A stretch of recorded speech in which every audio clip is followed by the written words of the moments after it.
Welcome back into the Sports Source. This segment of our program is brought to you by Safety Systems. When it comes to safety systems, for 20 years they have been helping East Tennessee residents and businesses.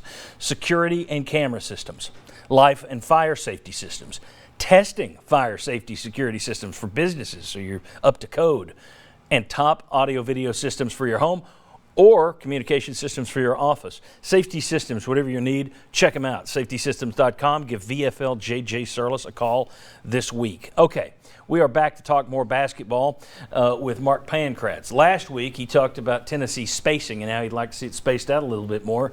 And in case you were watching yesterday, I'm going to guess that they weren't sitting there last week saying, well, the Sports Source says this. But the spacing was better, which tells me your eye is about the same place that the coach's eyes are over there, which is why I want to put you back at the coach's board this week. You noticed yesterday that right off the bat, Tennessee had play calls for the first three buckets that they got. Then they kind of went away from it. Explain how they got their points on that first call, and then also why you feel they need to continue doing more of that. And I think you touched on that first segment a little bit. Yeah, so typically in coaching, whether it's football, basketball, when you're watching another team and preparing, you see stuff on tape that you're gonna set the tone and you're gonna try to attack right away. So Tennessee comes out and runs a play to do what they want. We've heard Barnes talk about he want to play through Fulkerson. So first possession of the game, we ran a play.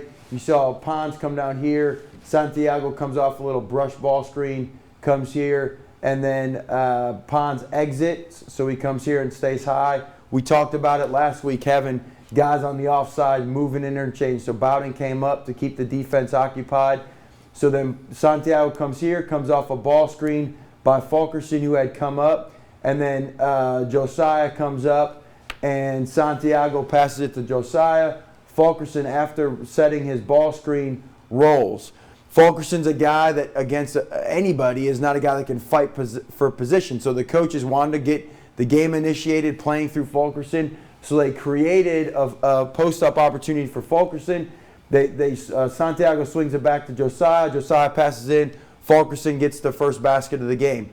Next time down, same play, but now because the big guy was late recovering to Fulkerson on this ball screen, he doesn't come out in what we call a hedge. Defense doesn't come as high. The post player on defense stayed here so he could get back to Fulkerson. So then Santiago shoots a three-point shot behind for the second basket. Then the third time, run the play again, same exact action, but now this time we had just made a three, so now the big gets higher. Keep in mind, this spacing is always important. The reason why the big stays high, meaning Pons, is because X is going to stay higher with Pons. So now this time, Santiago turns the corner a little bit. The big stays high.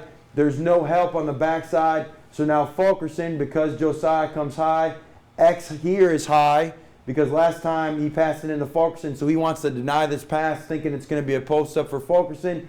Instead, it becomes a lob dunk. We scored 7 points in the first minute and a half. We didn't score another 7 points until the 7.5 minute mark of the second half because we got away and started running motion offense, and that's just not our strength. We got to stick to more plays like this with the correct spacing to get ourselves better shot opportunities. All right.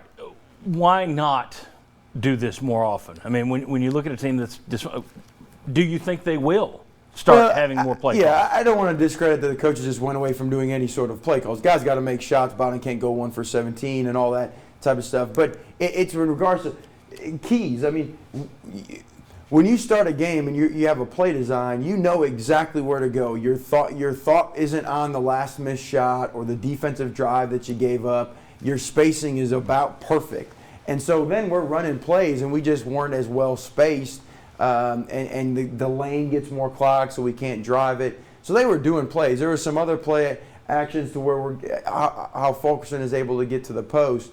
But we got into our motion offense, and when guys aren't knocking down jump shots and our spacing is more up here like we talked about last week, there's not just the same spacing to be able to get easy opportunities. All right, very good. All right, we'll have more with Mark. We'll break down where Tennessee stands in alignment with the rest of the SEC. We'll talk about the games that are coming in this week.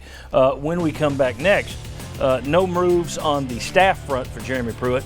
But there are some rumors, and we'll talk about those. We got recruiting to get to.